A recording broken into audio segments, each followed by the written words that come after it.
Hi guys, welcome to the Monitoring and Evaluation course for 2022. I'm your host Coach Alexander.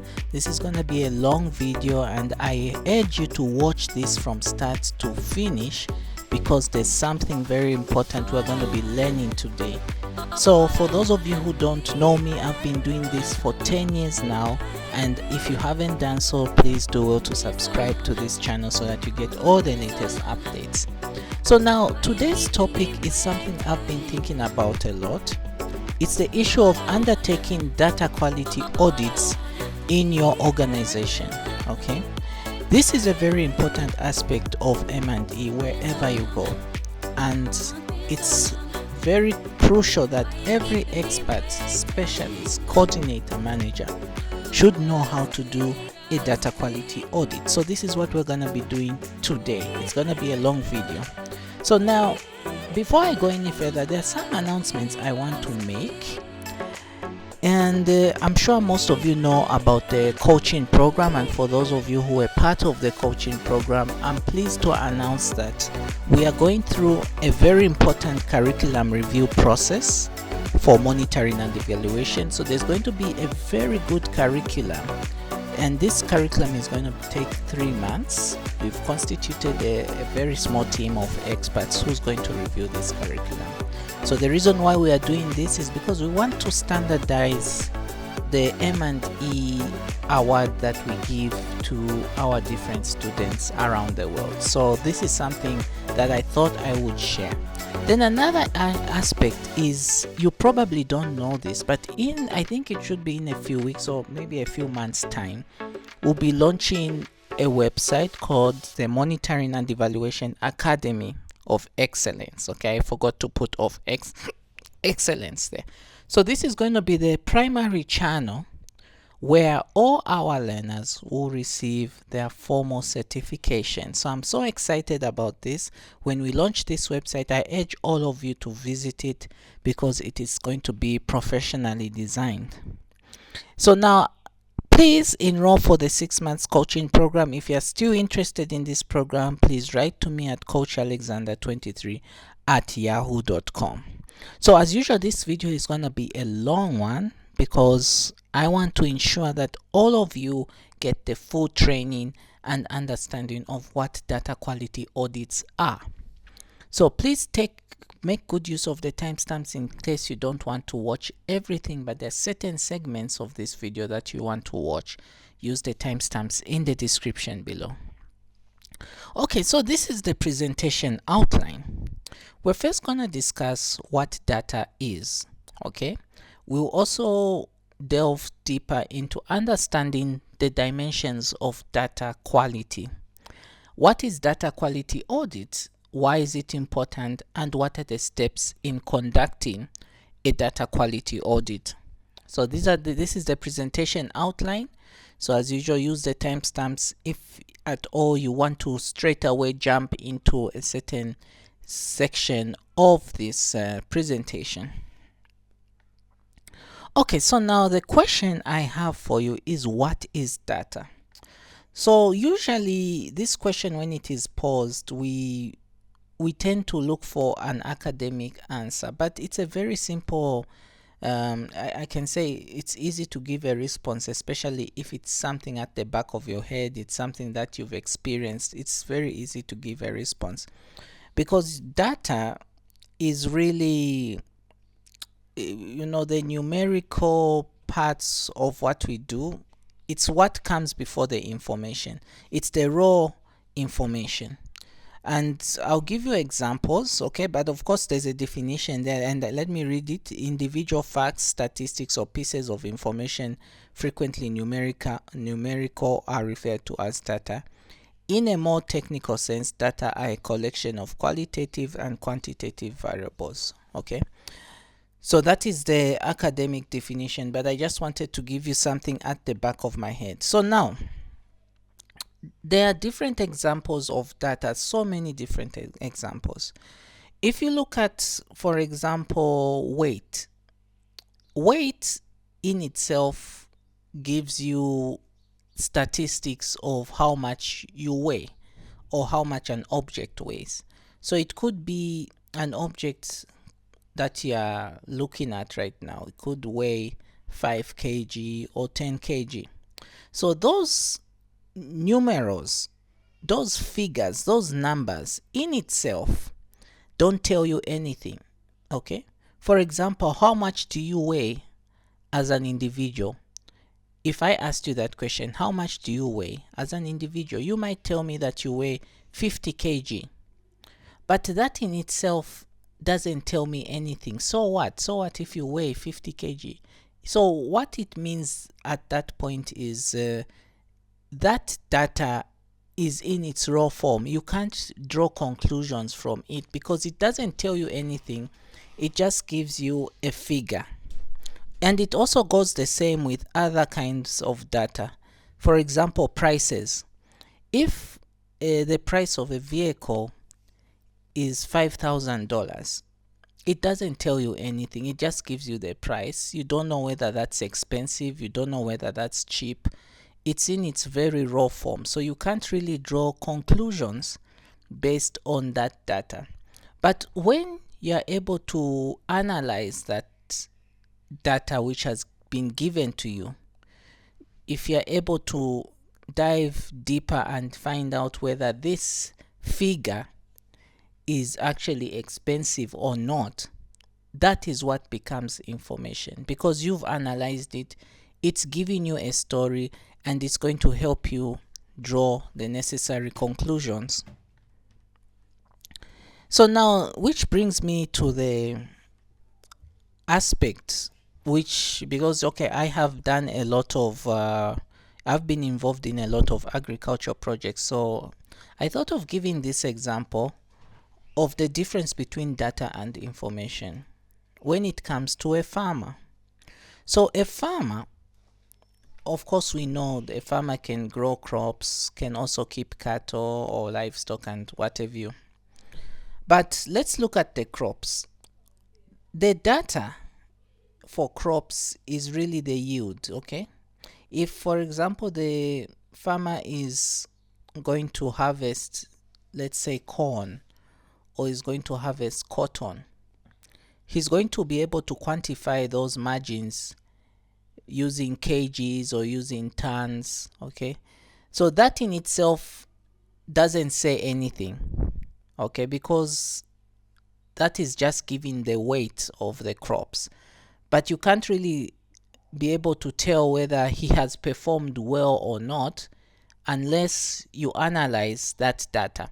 So the information in this particular case will be crop performance.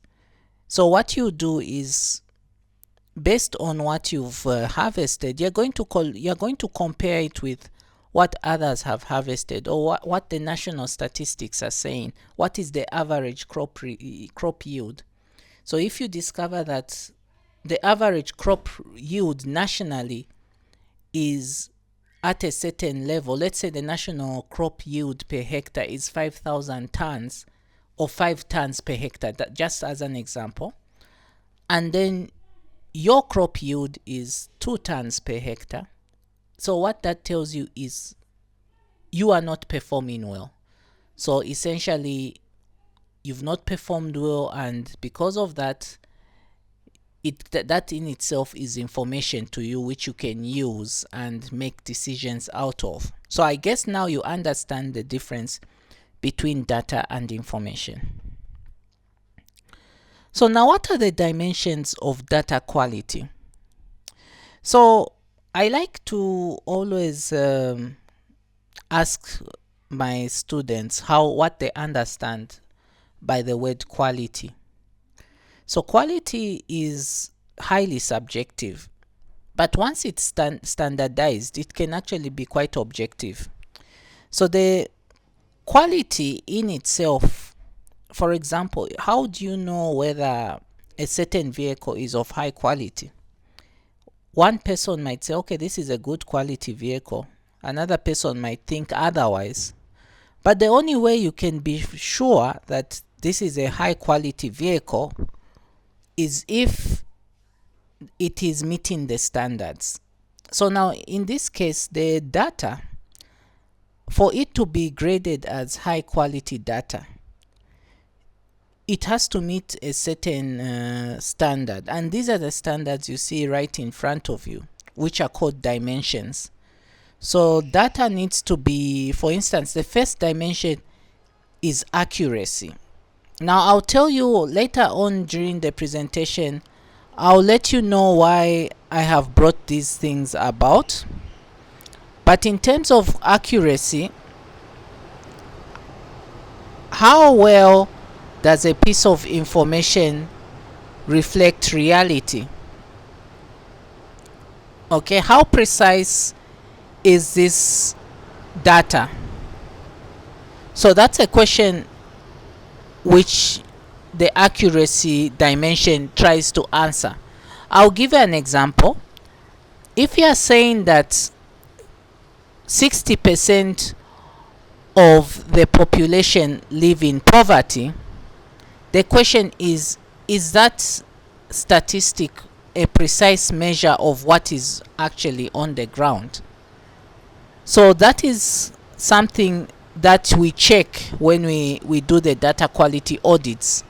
Is it precise? Is it a true reflection of what is on the ground? Another aspect of good quality data is the completeness. Does it fulfill your expectation of what's comprehensive? So the completeness, essentially what it's talking about here is there shouldn't be any gaps in the data that you're collecting. So when you present it to management, there has to be convincing reason to believe that this data is actually does not have any gaps in it, because when there are gaps in the data, it becomes very difficult to draw conclusions. Another aspect is consistency. Does information stored in one place match relevant data stored elsewhere? The best way of explaining this is by giving you an example. Take for instance, you used a certain methodology to collect poverty levels in 2019. There's a certain methodology you used. You were using face-to-face interviews with respondents to collect that data on poverty levels.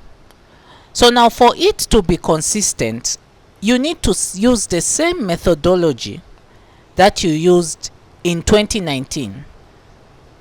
That's when the data is consistent. But now if you use a different method, such as focus group discussions, without the face-to-face interviews, then indeed your data won't be consistent at all.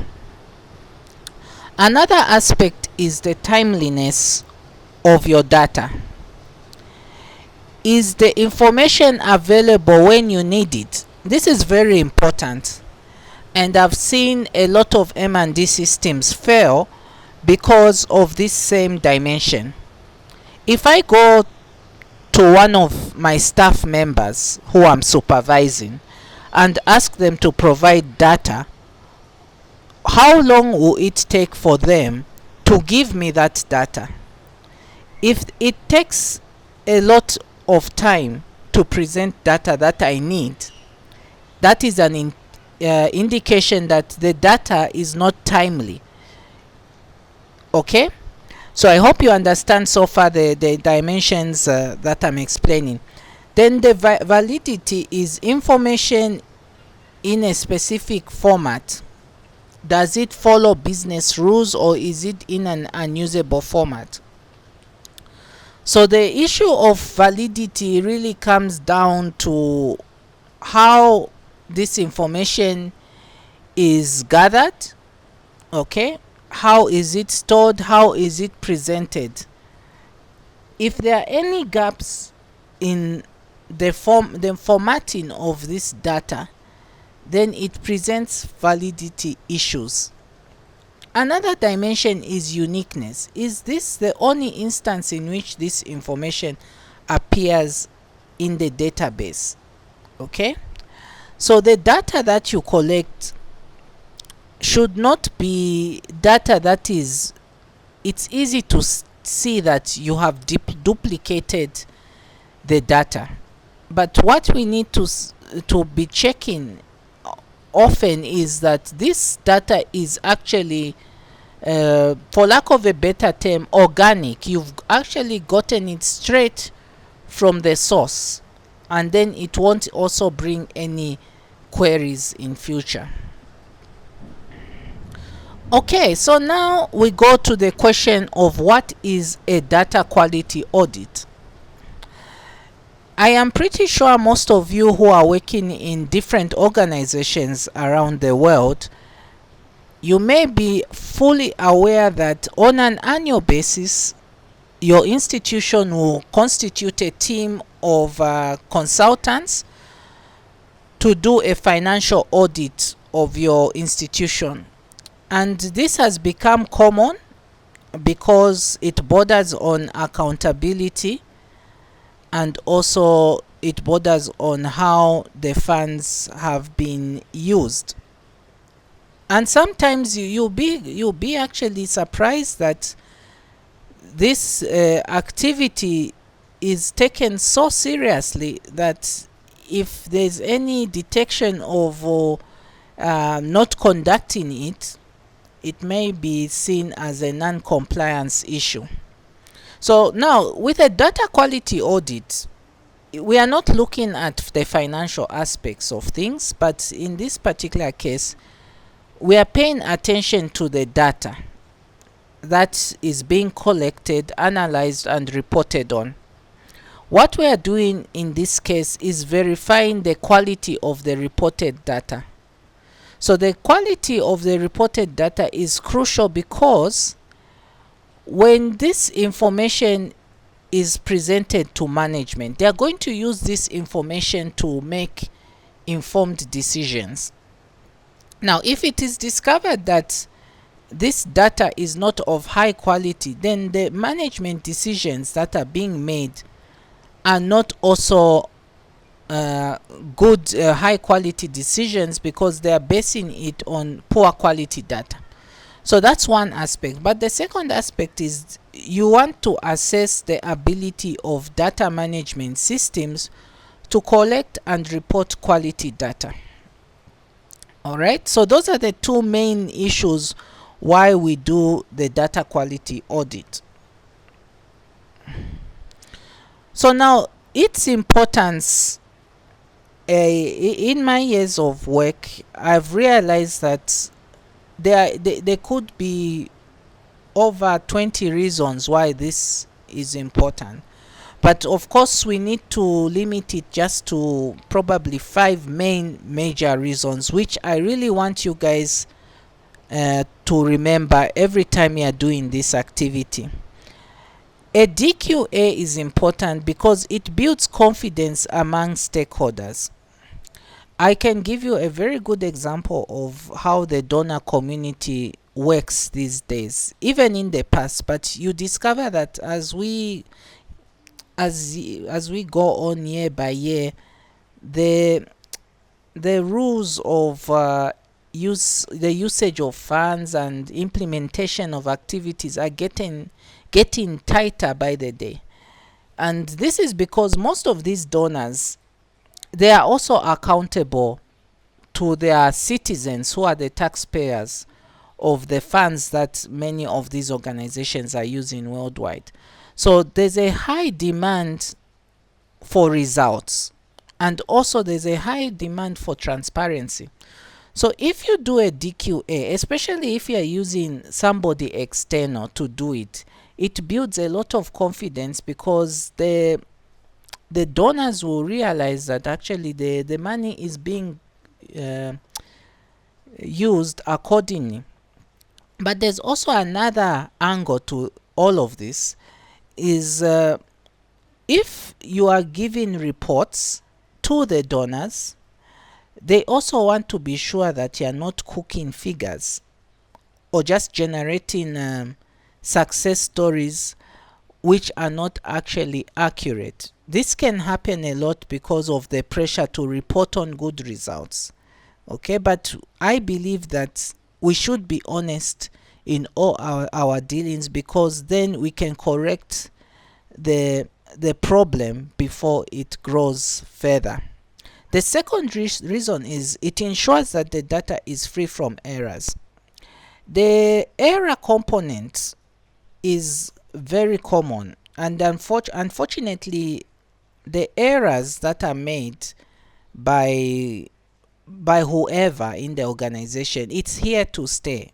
Okay, I don't know why managers and directors think that it's something they can erase. It's not possible, because there are so many factors that lead to errors being made, or in terms of reporting, also in terms of data collection. There are so many aspects to it.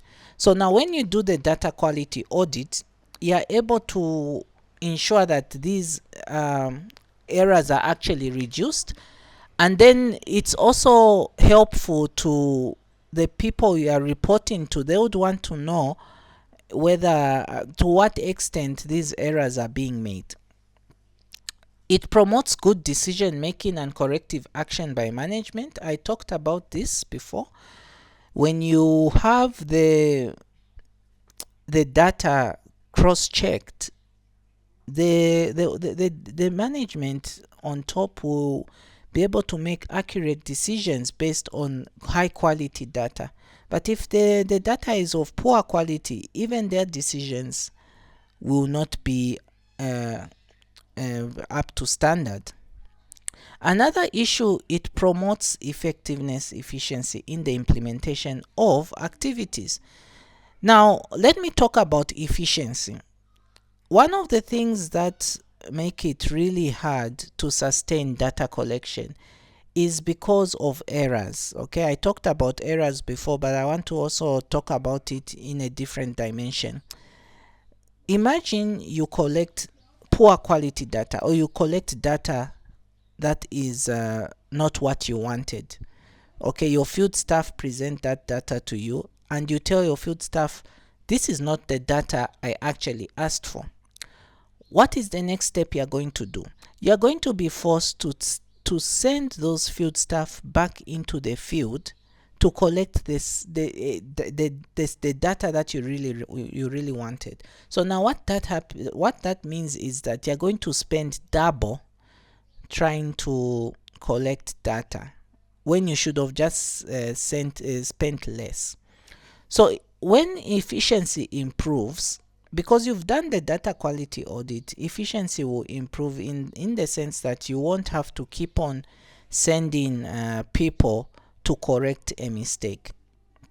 The final reason is that having a DQA is good M&E practice. So who conducts the DQA? I mentioned earlier on that the DQA is conducted by an independent professional. It could be a consultant that you hire to do the activity. And make sure also that whoever you get on board to do this, the person should be well versed and experienced when it comes to conducting such activities. But another way of looking at it is the people who can actually do this activity are the M&D staff in the organization, and I would like to encourage this. Actually, the model I encourage to many of my colleagues is that it's better to have your M&D staff doing the data quality audit. Even if they work for the organization, you have them do it on a quarterly basis or semi-annual basis. Then when the independent consultant comes, he would have already found a very good system in place, and then that independent person is going to write a good word for your organization, because you've already sealed the pitfalls that are present by having things done internally. So please make good use of your M&D staff, especially if you are somebody who is heading an organization. Another group of people who can do this activity are actually the project staff themselves. So you can actually use them to do this activity. Okay, so now what are the steps in conducting a DQA? All right. So the first step is the preparation. So the selection of sites to be audited is crucial. I want to talk about this.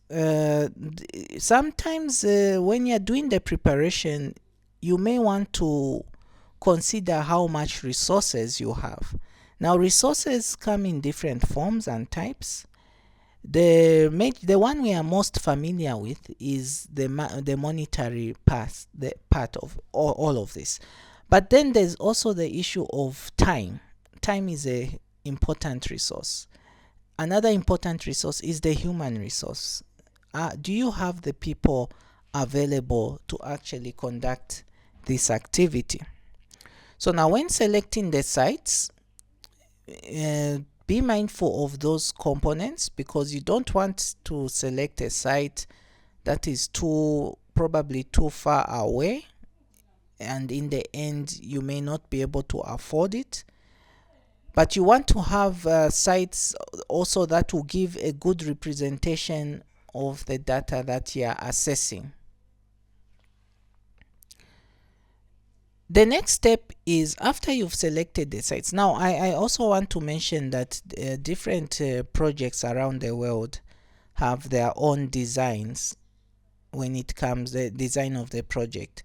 Others, they'll simply from head office, they'll go straight into the field to implement their activities.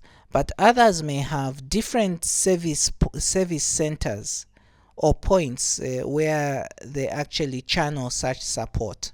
So now in the event that your project actually has different like sub or offices that are scattered around the country that also channel support, those are the sites we are talking about. So now you have to request for documentation before you actually visit the sites that you've selected. So the documents that you request are mainly the documents that they've been using to send you certain data.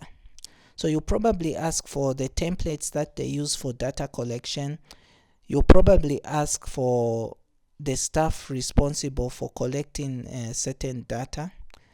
You probably also ask for the Excel sheets that they use to enter such data, and so on and so forth. So you know what data you need in order to verify whether the data is of high quality. The next step is to review the documents.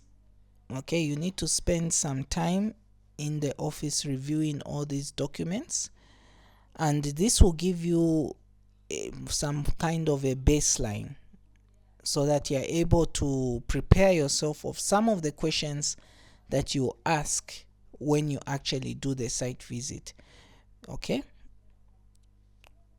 then you do the actual preparation for the site visit, and then you obviously give them notification that we are going to be visiting you on such and such a date, and please we would like the following staff members to be present for this activity. So when you do this activity, let's say your offices are, of course, they are scattered around the country. When you do this activity, please ensure that still the office that you are visiting is still able to do its normal day-to-day work. Okay, so don't have everybody stop their activities because of you. Just focus on the key stuff that you need to talk to. Then the next step is the assessment of the data. So the M&D unit, first of all, we are assuming that there's an M&D unit in these offices, but in the event there's no M&D unit in these offices, you might want to just assess their data management systems. So the data management system, I'll give you an example. Some of it is web-based. Okay, you have field offices. Maybe they have access to internet. They type whatever data they have to type through an internet website or portal, and then the head office will get the consolidated figures. So that could be one data management system, but you can also have a paper-based data management system. So all they'd have, when you go to the field, all they'll have is probably filled in questionnaires. They'll probably have that data inputted into an Excel sheet and so on. So now, the reason why I brought these two different examples is that when we talk of data management system, think of it either as a paper-based or a web-based system, so that when you go there, you're actually going to look at the data that they've been collecting and entering. And then what you also do is you look at what report was sent to you and when, and then you compare what you received at a certain point in time. Are they tallying? Are the figures tallying? If the figures are not tallying, then there's a data quality problem there. You also want to see if the figures that were collected by the field staff are tallying with the field office. You want to check at every stage of the way, so that you know that, okay, indeed so, this data which we are being given is of high quality. Remember, when you're doing this data quality audit, also remember that there are those dimensions. I also forgot to mention that there's actually a tool that you use when doing this data quality audit. In the coaching program, we teach about I teach about this tool that is used, but essentially that tool gives some kind of a glimpse of what is really happening on the ground. Assess the data collection and reporting systems. I've touched on this a bit, but just to emphasize that the data collection and reporting systems, they work hand in hand. So you go down to the nitty-gritty. Look at the tools that they are using. You know what I've noticed is organizations like to be very ambitious with the data that they are collecting. So now, because they are so ambitious, they forget that they are over collecting data. Focus your data collection to what is required by the project. And you only get to see this when you look at the log frame. So you get the logical framework matrix, or you get the M&D framework, and compare it with the actual data collection tool. If you find out that people are collecting irrelevant information, you ask them, why are you collecting information that is not needed by the project? Because if you are collecting additional data which is not needed, it's an added cost. So some people argue that because of years of experience, we've noticed that this is good data for us. Okay, fine, but do you still need it? Another issue they say is because we are implementing other projects, we need to collect this data. It might be a good reason, but if it is affecting your reporting deadlines, you might need to rethink your strategy. Consolidation and reporting. So now the data, of course, needs to be consolidated. So now the way the data quality audit is done, okay, I want you to underline this part, this which I'm about to explain. Please underline this. When you do the data quality audit, you're going to go in the field and collect the data from every stage of the process and consolidate it. Okay, so what I'm talking about here is that the field office, for example, they'll send you a report, okay, and tell you that, okay, the number of people trained were 1,000 people. So now what you are going to do when you do the data quality audit, you yourself are going to go in the field and get the questionnaires that they use to collect the data at a certain point in time, and aggregate the figures yourself. Okay, so when you aggregate the figures yourself, you are going to compare what they reported to you was 1000, but what I aggregated while I was in the field, it's actually coming to 900. So because of that disparity, you are going to actually raise question marks and say, it looks like you did not accurately report to us, because we've seen that there's a difference. Sometimes it could be that they've underreported. Okay, because I gave an example of over reporting, but it could be that they've underreported. So that could also raise question marks. And now maybe I'll pose this question to you. In the event that they've overreported and the report that they gave you, you've already sent it to the donors, what do you do? Okay, so those are the things that actually happen when it comes to implement the challenges. Actually, you need to time these audits in such a way that you are able to correct the mistake before it reaches the donors. Okay, because you can just imagine, after you've sent a report where you've over reported, how do you now ask for the report back? Because now the donors have already received it. Now if you've noticed in this whole training, I've emphasized a lot about donors, but in reality this whole DQA is for you, the implementers. Don't look at it in terms of a donor requirement. It is actually a requirement that is meant to improve your own internal reporting systems. So this was the monitoring and evaluation training, how to conduct a DQA. I sure hope you enjoyed it. Okay, but before I even conclude, there's the draft report now. Okay, so in your draft report, you mention the findings, your conclusion, and recommendations.